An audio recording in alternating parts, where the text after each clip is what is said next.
The Heiress of Hartwell Green. Chapter 1. The Letter That Changed Everything. In the small back parlour of Mrs. Finch's millinery shop in Bath, where the air forever smelled of steamed ribbon and fresh straw, Miss Lydia Moore stood with her sleeves pinned to her elbow and a ledger open before her. She was not, by any definition that society would approve, a young lady of leisure. She was practical, self-educated, and accustomed to hearing the world decide what she was worth. "Lydia," Mrs. Finch called from the front, her voice brisk but affectionate. "A gentleman for you, or rather, his letter. Which is worse, I think." Lydia wiped her fingertips on a scrap of cloth and went forward. The shop's bell gave a small, prim jingle as a messenger departed. On the counter lay a sealed envelope, thick, cream, and addressed in a hand that looked accustomed to being obeyed. Her name was written properly, Miss Lydia Moore. No Miss as an afterthought, no smudge, no careless abbreviation. She turned it over and saw the seal, a simple crest, an oak tree above a green hill, pressed into dark wax. Mrs. Finch leaned in, squinting. "That looks important." "It looks expensive," Lydia murmured. With a careful thumb, she broke the seal. Inside was a letter, and inside the letter was a summons so improbable that for several heartbeats she simply stared at the words, waiting for them to rearrange into sense. "Madam, you are hereby requested to attend upon the offices of Mr. Pritchard and Son, solicitors, of Hartwell Green, Berkshire, at the earliest convenience, in relation to the late Mr. Edmund Hartwell and the disposition of his estate." The ink did not waver. The message did not soften. Mrs. Finch made a sound that was half gasp, half triumph. "Hartwell. Hartwell Green. Do you know it?" Lydia did, vaguely. She had heard of Hartwell Green in the way one hears of old estates, through the small talk of clients who took coaches into the countryside for summer visits, through the gossip of women who liked to speak of land as though it were a charming acquaintance. But she had never imagined it had anything to do with her. "I do not understand," Lydia said slowly. "Why would a solicitor in Berkshire write to me?" Mrs. Finch's eyes gleamed with the same dangerous hope she reserved for good fabrics and handsome prospects. "Because, my dear girl, they might be about to offer you something." Lydia folded the letter as neatly as if she could control the situation by controlling its creases. "Or they might be about to take something." At that, Mrs. Finch softened. She had taken Lydia in 3 years earlier, when Lydia arrived from the countryside with a single trunk, a stubborn chin, and no family willing to claim her. Lydia had learned to sew, to account, to listen, to smile politely when spoken down to, and to read every book she could borrow, because books did not ask where she came from. "You cannot ignore it," Mrs. Finch said. "I cannot afford to chase fantasies," Lydia replied. "Then chase facts. Go and hear them." 2 days later, Lydia sat in a hired post-chaise rolling through Berkshire lanes that grew greener by the mile. Winter had not yet loosened its grip, but the hedgerows showed the first shy buds of spring. The air smelled of damp earth and distant smoke. As Hartwell Green came into view, first the iron gate, then the long drive lined with bare-limbed trees, then the estate itself, settled into the landscape as if it had grown there, Lydia's breath caught. It was not grand in the way of palaces, but it was old, established, confident, and it was, according to the letter, somehow tangled with her name.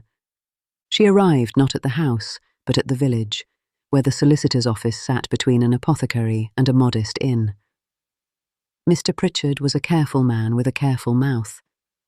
His son looked at Lydia with the curious caution reserved for unexpected guests. "Miss Moore," Mr. Pritchard said, rising, "thank you for coming. Please, sit." Lydia sat on the edge of a chair that looked too respectable to trust. Mr. Pritchard opened a file. "I regret to inform you that Mr. Edmund Hartwell passed away 3 weeks ago." Lydia felt a strange, distant chill. She did not know the man. Yet death always carried weight. I offer my condolences, she said, because it was the proper thing. Thank you. Mr. Hartwell left no legitimate children. Mr. Pritchard paused, just long enough for the word to land like a stone. And he has, in his will, named you as his heir. For a moment, Lydia's mind refused the information. It was like being told the moon had decided to move closer to the earth. I beg your pardon, she managed. Mr. Pritchard slid a document across the desk. The estate of Hartwell Green, along with its lands and certain investments, are bequeathed to you, Miss Moore, on the condition that you take up residence at Hartwell House and accept the name Hartwell upon your marriage, should you marry. Lydia stared at the document. Her name looked foreign on such official paper. But how? She whispered. Why? Mr. Pritchard's gaze held sympathy, but also the firmness of a man accustomed to storms. There is a matter of family history, Miss Moore. Mr. Hartwell wished to remedy a wrong. A wrong, Lydia repeated, feeling suddenly very cold. Before Mr. Pritchard could answer, the office door opened without apology. A man entered who carried himself like someone who had spent his life walking into rooms that belonged to him. He was not old, perhaps 30, perhaps a little more, tall, broad-shouldered, with dark hair brushed back and eyes the colour of winter rain. His coat was plain but excellent. His boots were too clean for someone who claimed no vanity. He looked first at Mr. Pritchard, then at Lydia, then back again, as if Lydia were an inconvenient detail that had appeared in the wrong place. Pritchard, he said, voice clipped. Tell me, it is not true. Mr. Pritchard's mouth tightened. Mr. Stephen Hartwell, good day. I was just explaining matters to Miss Moore. Stephen Hartwell's gaze pinned Lydia, measuring, assessing, sceptical. It was not the gaze of a man admiring a stranger. It was the gaze of a man evaluating a threat. You are Miss Moore, he said. I am, Lydia replied, lifting her chin. His eyes dropped to the document. And you are to inherit Hartwell Green. Mr. Pritchard interjected. It is Mr. Edmund Hartwell's will, properly executed. Stephen cut him off with a sharp lift of his hand. I do not question the ink. I question the person. Lydia's cheeks burned, yet beneath the burn was something steadier. A lifetime of being underestimated had taught her how to hold her ground. You may question anything you please, sir, she said evenly. But I assure you, I am as surprised as you are. His eyes narrowed, as if surprise were precisely what he did not believe. Fortune has a way of seeking those who know how to feign it. The insult was dressed in courtesy, but it was an insult nonetheless. Mr. Pritchard cleared his throat. Mr. Hartwell, Miss Moore's claim is not a matter of opinion. The will names her. Stephen's jaw flexed. Then the will is either the act of a madman or the triumph of a schemer. Lydia stood, slowly, carefully, so she did not appear flustered. If you have accused me of scheming, sir, then you have done so without evidence. He looked at her as if she were a riddle. Evidence will be found. Then find it, Lydia said. But you will not find it in me. Something flickered, brief, unwilling, across his face. Respect, perhaps, for her refusal to crumble, or irritation at her refusal to be easily dismissed. Mr. Pritchard rose. Miss Moore will be conveyed to Hartwell House this afternoon. Mr. Edmund's instructions were explicit. The estate must not sit leaderless. The tenants require stability. Stephen's gaze sharpened. Leaderless? Hartwell Green is not leaderless. I have managed the estate's affairs for 10 years. And yet, Mr. Pritchard said gently, you were not named its heir. Silence fell, heavy and tight. Stephen's eyes returned to Lydia. You intend to go to Hartwell House. I intend to do what is required, Lydia said. His expression was unreadable. Then you had better prepare yourself, Miss Moore. Hartwell Green is not kind to strangers. Lydia's heartbeat refused to slow.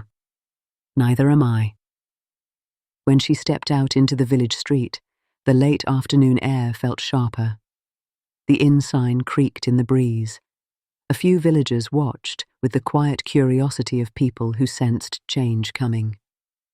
In the distance, Hartwell House sat on its green rise, steadfast and indifferent. Lydia had come seeking facts. She had found a fortune, and a man who would rather see her gone than see her settled. Chapter 2. A house that did not welcome her.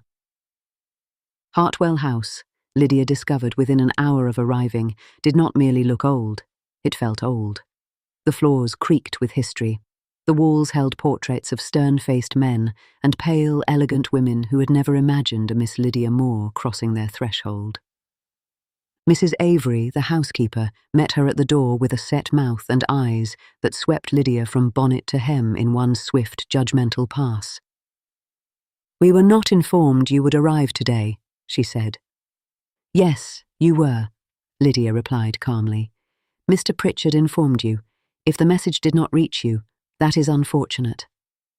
Mrs. Avery blinked, clearly unused to being answered so directly by a young woman without rank. "You will find Hartwell House particular." "I am particular," Lydia said, and walked past her into the hall. A footman hurried to take her cloak, but his hands hesitated as if unsure whether she was mistress or intruder. Lydia handed it over without comment. She had learned long ago that confidence, whether earned or borrowed, was sometimes the only shield one possessed. The first evening passed in a blur of introductions and careful observation. Lydia's chamber was fine, too fine, its curtains heavy, its bed broad. She ran her fingers over the embroidered coverlet and felt a wave of something dangerously close to grief.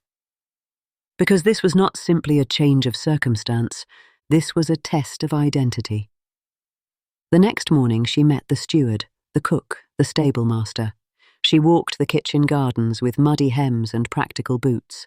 She visited the tenants' cottages with baskets and questions, listening more than she spoke. Some watched her with wary hope. Others watched with suspicion. And everywhere, like a shadow in her periphery, was Stephen Hartwell. He appeared in doorways, at the edge of the yard, in the distance across the fields. He did not greet her unless necessary. When he did speak, his words were precise, cool, and edged with challenge. On the third day, Lydia found him in the estate office, a long room with tall windows and a desk scattered with ledgers. He was bent over papers, sleeves rolled back, ink smudged faintly on his knuckles. If he had been merely proud, Lydia might have dismissed him easily. But there was something else in his concentration, an earnestness that made his pride feel less like vanity and more like duty. He looked up as she entered. "You are early." "It is my house," Lydia said. His eyes sharpened. "Is it?" "Yes," she replied, and reached for the nearest ledger. "These are the rents." He stepped forward as if to block her. "Those accounts are complex." "I can read numbers," Lydia said without looking up. He gave a short, humourless laugh. "Can you read tenants?" She met his gaze. "I can learn." His expression tightened. "And what else have you learned, Miss Moore? In Bath, in millinery shops, in whatever life you led before this?" The cruelty was subtle, but present, a reminder that she did not belong. Lydia closed the ledger. "I have learned that people who hold power often mistake it for proof of worth." His eyes flashed. "And I have learned that those who arrive suddenly with claims and papers often leave with other people's livelihoods in their pockets." Lydia's pulse jumped. "You think I intend to steal?" "I think," he said slowly, "that my uncle was capable of reckless decisions, and I think you may be, willingly or not, part of one." She drew a careful breath. "If you wish to be rid of me, Mr. Hartwell, you will need more than suspicion. He stared at her, as if weighing whether she truly believed her own words. Then he said quietly, "Do you know what Hartwell Green means to the tenants?" "It means home," Lydia said. "It means survival," he corrected. "Bad harvests, sickness, widows. The estate is not simply a pretty view, it is obligation." Lydia's voice softened, not with weakness but with sincerity. "Then we agree." That seemed to surprise him more than any argument.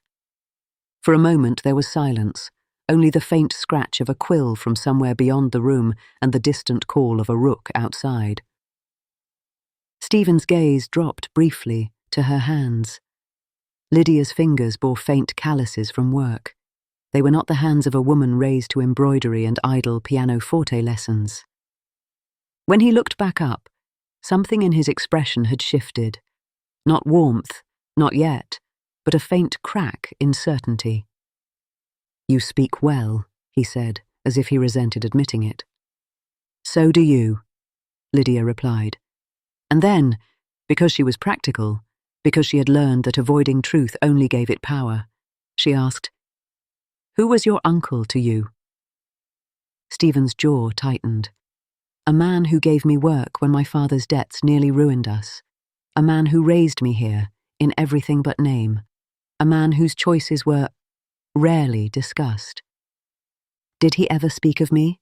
Lydia asked. Stephen's eyes hardened. "Never."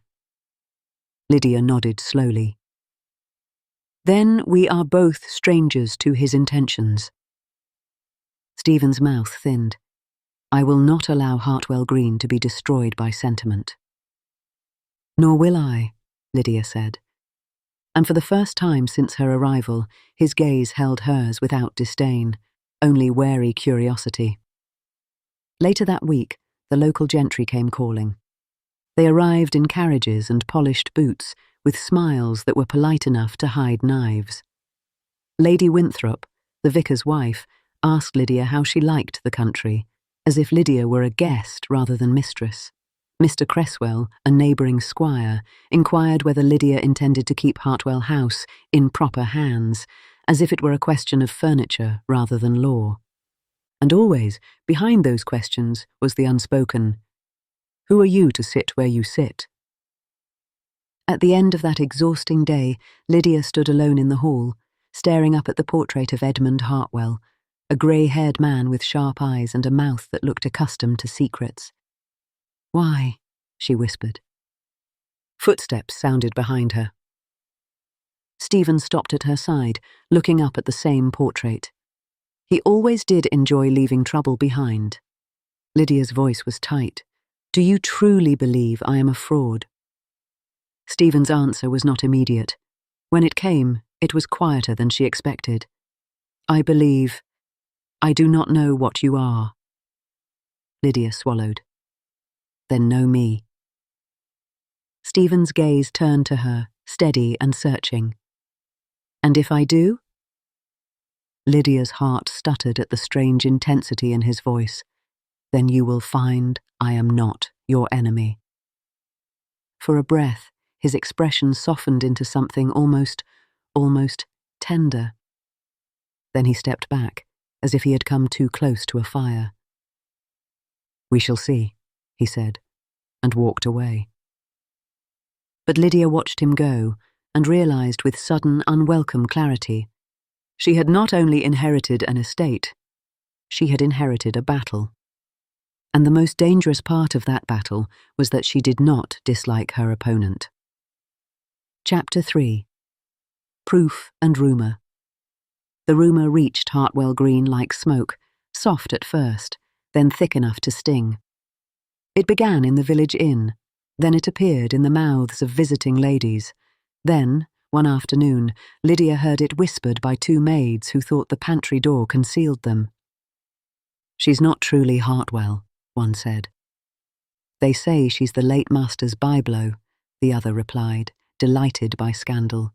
"She's too bold for a lady, isn't she? Too sure." Lydia's hands curled around the edge of the table in the morning room. She did not confront them. She did not rage. She simply sat with the knowledge that in this world a woman could be ruined by a sentence spoken behind her back. That evening, Stephen arrived unannounced in the library. Lydia was at a desk by the window, sorting papers, tenant lists, repairs, expenses.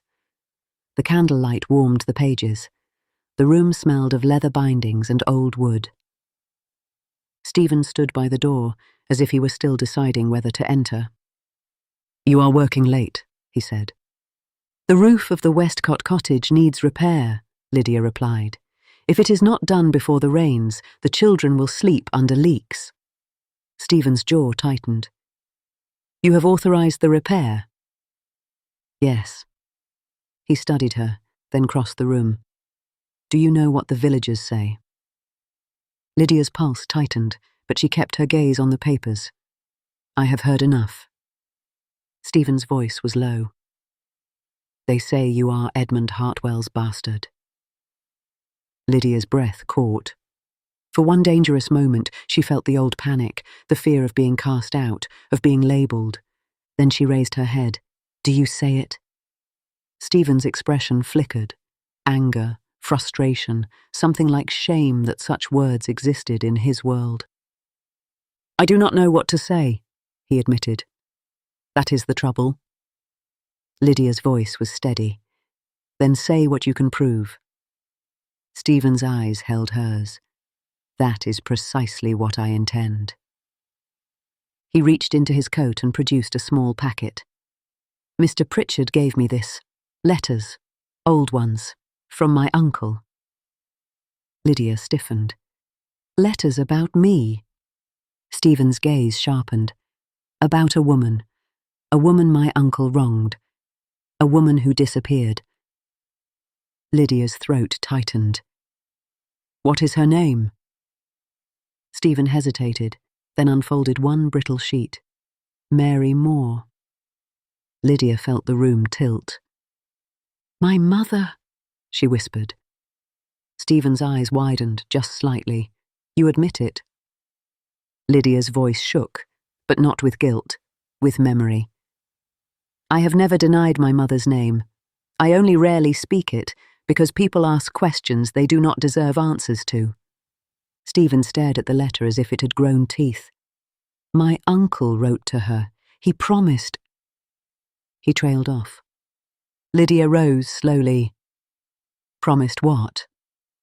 Stephen's voice was rough. "He promised to provide for her. He promised to right a mistake. And did he?" Lydia asked, sharp now.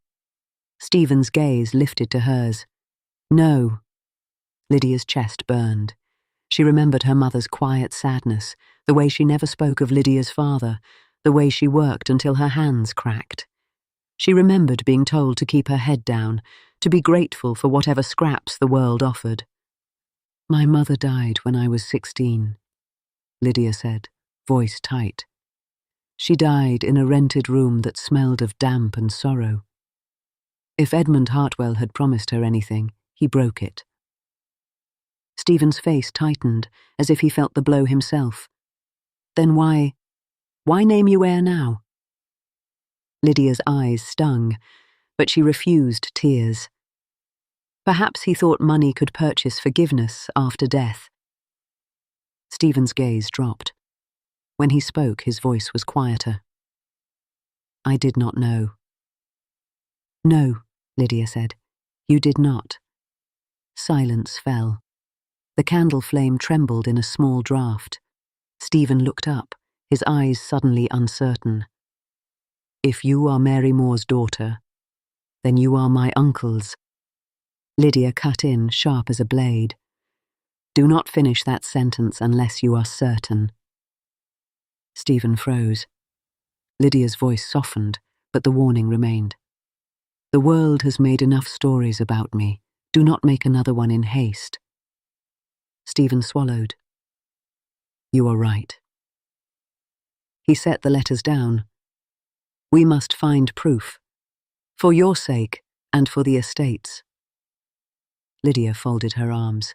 "And for yours, because if I am truly Edmund Hartwell's kin, then your resentment will have been misplaced." Stephen's eyes flashed. My resentment is not personal. It is, Lydia said quietly. It is personal because you care. Stephen's mouth opened, then closed. His gaze held hers, intense, searching, as if he were seeing her anew.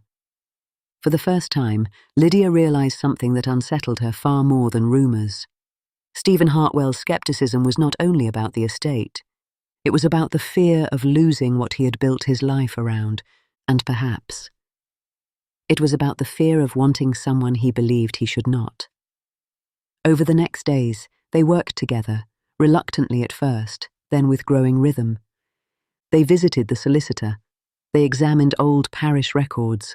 They sent for a midwife who had delivered half the village 20 years ago. They questioned the vicar, who fussed and blushed and offered useless sympathy. And through it all, Lydia learned Stephen in the way one learns a landscape, slowly, with attention. He was careful with tenants. He remembered names. He spoke to children as if they mattered. When an old man's cartwheel broke, Stephen ordered the repair without being asked. When Mrs. Westcott's youngest fell ill, Stephen sent broth and an apothecary, quietly, without expecting praise. Pride, Lydia realized, was only the surface. Underneath was devotion. One afternoon, after hours of trudging through damp church archives, Lydia and Stephen returned to the house with mud on their hems and exhaustion in their bones. In the entry hall, Lydia paused, suddenly dizzy with fatigue. Stephen caught her elbow, not tightly, not proprietorially, but steady enough to keep her from stumbling.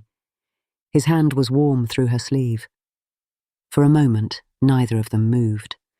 Lydia looked up, surprised by the closeness. Stephen's eyes were fixed on her face, his expression torn, as if he were fighting a battle inside his own chest.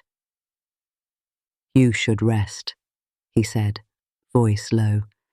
"And you should stop looking at me as if you are afraid," Lydia replied, before she could stop herself. Stephen's breath caught. "Afraid?" "Yes." Lydia's voice was quiet now.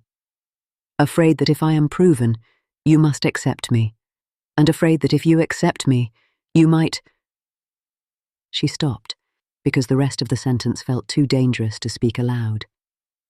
Stephen's grip loosened, but he did not release her at once. "You do not understand what it means," he said, voice rough. "This estate, this name, my life has been built around protecting it." "And what if," Lydia whispered, "protecting it means protecting me?" Stephen stared at her, and for an instant, the proud mask cracked. Then footsteps sounded nearby, and the moment broke like glass. He stepped back. "We will continue tomorrow," he said, too controlled. Lydia watched him retreat, her heart pounding. The proof they sought was important, but so was the truth neither of them dared to name. Chapter 4. Hartwell Green. Chosen. The proof came, as truths often did, from somewhere humble. It was the midwife, Mrs. Kettle, who arrived at Hartwell House with a basket of eggs and a face that had seen too much life to be impressed by gentility. She sat in the kitchen, accepted tea, and listened to Lydia's careful questions. Then she nodded once, sharp and certain. "I remember Mary Moore," she said. "Quiet girl, pretty in a plain way, worked too hard, carried herself like she'd been hurt and refused to show it." Lydia's throat tightened. "Do you remember anything else?" Mrs. Kettle looked at Stephen, then back to Lydia. "She had a child, a girl, and before the child came, there was a man who visited once, late, when the lanes were dark. He wore a fine coat and a face like trouble." Stephen went still. Mrs. Kettle's voice was blunt. "I did not see his name written anywhere, but I saw his seal on a letter he left behind, oak tree over a green hill." Lydia's breath caught. Stephen's jaw tightened as if he had been struck. Mrs. Kettle sipped her tea. "Mary told me he promised her a better life. He promised her marriage, if I recall. but promises are cheap when a man has money. Stephen's voice came out hoarse. Did she name him? Mrs. Kettle's eyes narrowed. She did not need to. She only said, "He is a Hartwell." The room fell silent. Even the hearth seemed to hush. Mr. Pritchard, when presented with Mrs. Kettle's testimony, produced the final piece. A sealed affidavit Mary Moore had signed years ago, naming Edmund Hartwell as Lydia's father and detailing his promise of support. Edmund, it seemed, had kept it locked away until guilt, or age, forced his hand. The matter was clear. Lydia's claim was true, and with truth came new danger, because proof did not always bring acceptance, only new forms of cruelty. When the local gentry learned the truth, their polite smiles sharpened into righteous indignation. Lady Winthrop arrived in a storm of perfume and disapproval. "So it is true," she declared, as if Lydia had confessed to arson. "You are illegitimate." Lydia's spine stiffened. "I am human." Lady Winthrop's mouth tightened. "Hartwell Green has been—" "A place of work and obligation," Lydia interrupted, "not a museum for your approval." Lady Winthrop looked scandalized, as if Lydia had slapped her. "You will ruin the family name." Stephen's voice came from behind Lydia, steady as iron. "The name was bruised long before Miss Moore set foot here." Lady Winthrop turned to him, startled. "Mr. Hartwell, surely you cannot—" "I can," Stephen said. "And I do. My uncle's choices were his own. Miss Moore has done nothing but meet the consequences with dignity." Lady Winthrop's eyes narrowed. "And what of your position, sir? What of your claim?" Stephen's gaze did not waver. "My claim is to what I have earned, the right to stand on the side of justice." Lady Winthrop left in a fury. The house exhaled afterward, servants whispering, tenants watching, a sense of the world shifting. Lydia stood by the window in the drawing-room, staring out at the green fields that now belonged to her by law, but not yet by love. Stephen came to stand beside her, not too close. "It will not be easy," he said quietly. "No," Lydia replied. "But easy is rarely worth having." Stephen turned his head slightly, studying her profile. "You could sell the estate, take the money, leave these people and these whispers behind." Lydia's gaze remained on the fields. "And become what they already assume I am? A woman who takes what she can and runs." Stephen's voice softened. "Then you truly mean to stay?" "I truly mean," Lydia said, turning to face him, "to be worthy of what I have been given, even if it was given badly." Stephen's eyes held hers. In them, she saw a struggle, pride wrestling with tenderness, duty wrestling with desire. "You have proven your claim," he said. Lydia's mouth tightened. "Have I proven anything else?" Stephen's breath caught, the question landing where she intended, in the space between them. He reached into his coat, drew out a small object, and placed it on the table beside them. It was a key, old, iron, heavy. "The key to the estate office," he said, "and to the tenant accounts, the lockbox, everything." Lydia stared at it. "You are giving that to me?" Stephen nodded once. "Because I have guarded Hartwell Green as if it were mine, but it was never mine to keep, only mine to serve." Lydia's voice was quiet. "And what of your trust?" Stephen's gaze did not flinch. "It is yours as well." Her heart tightened, unexpectedly fierce. "And what of—" Lydia hesitated, because a woman could claim an estate more easily than she could claim a man's heart. Stephen's voice dropped, rough with sincerity. "Do not ask what I cannot yet speak." Lydia swallowed. "Then speak what you can." Stephen's jaw flexed. He looked at her as if the truth might undo him. Then he said very quietly, "I was determined to dislike you." Lydia's lips trembled, not with laughter, but with a strange, aching relief. "And did you succeed?" Stephen's gaze held hers. No. The word was simple, but it carried the weight of every guarded look, every reluctant conversation, every moment they had stood too close and stepped back. Lydia's voice softened. "Then what will you do now?" Stephen's hand lifted, not to take hers, not yet, but to hover near it, as if asking permission even before he dared. "I will do what I should have done from the beginning," he said. "I will stop punishing you for my uncle's sins." Lydia's eyes stung.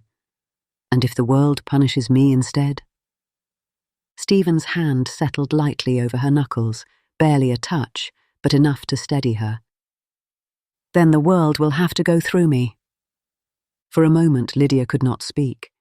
She simply breathed, felt the warmth of his hand, and looked at the estate beyond the window, Hartwell Green, a place of duty and stubborn hope. "I am not what they wanted," Lydia whispered. Stephen's thumb shifted slightly, a quiet promise. "No," he agreed. "You are better." That night, Lydia walked through the hall alone, past the portraits, past the history that had tried to swallow her. She stopped before Edmund Hartwell's portrait once more. "I do not forgive you," she said softly, "but I will not let your mistake define me." Behind her, Stephen's footsteps approached. He stood beside her, looking up at the portrait with a steadier, sadder expression than before. "You should not have had to fight for this," he said. Lydia's gaze remained on the painted face. "Perhaps not. But I have fought." Stephen's voice was low. "And you have won." Lydia turned then, and in the dim hall light she saw him plainly, proud, yes, but also humbled, guarded, yes, but willing. She lifted her chin. "Do you still doubt me?" Stephen's eyes softened. "Not your claim." "And me?" Lydia asked quietly. Stephen's answer came after a long breath. "I doubt only one thing." "What?"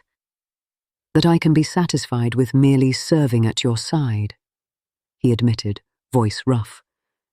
"When I wish—" He stopped, as if the rest of the sentence might be too bold. Lydia's heart pounded. She reached out and placed her hand over his, not a grasp, not possession, but choice. "Then do not merely serve," she said. "Stand with me." Stephen's gaze locked on hers, intense enough to make the world feel suddenly smaller. "I cannot offer you ease," he said. "I do not require it," Lydia replied. "I cannot offer you a love that will be approved," he warned. Lydia's voice was steady. "Then offer me a love that is true." For a heartbeat, Stephen did not move. Then he bowed his head, not in submission, but in reverence, and pressed a brief, restrained kiss to her hand. It was not a dramatic gesture. It was a vow. When he lifted his head, his eyes were fierce with something like devotion.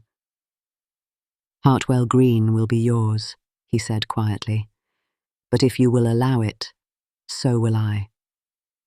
Lydia felt warmth rise behind her eyes, and she blinked it back, refusing tears even now. "I have been unwanted before," she said. "Do not offer yourself out of pity." Stephen's voice was steady. Not pity. Choice. Lydia nodded once, as if sealing an agreement. "Then choose me," she whispered. Stephen's hand tightened gently around hers. "Always." Outside the tall windows, the estate lay in moonlit quiet. The hedgerows held their buds. The land waited, patient as it had always been.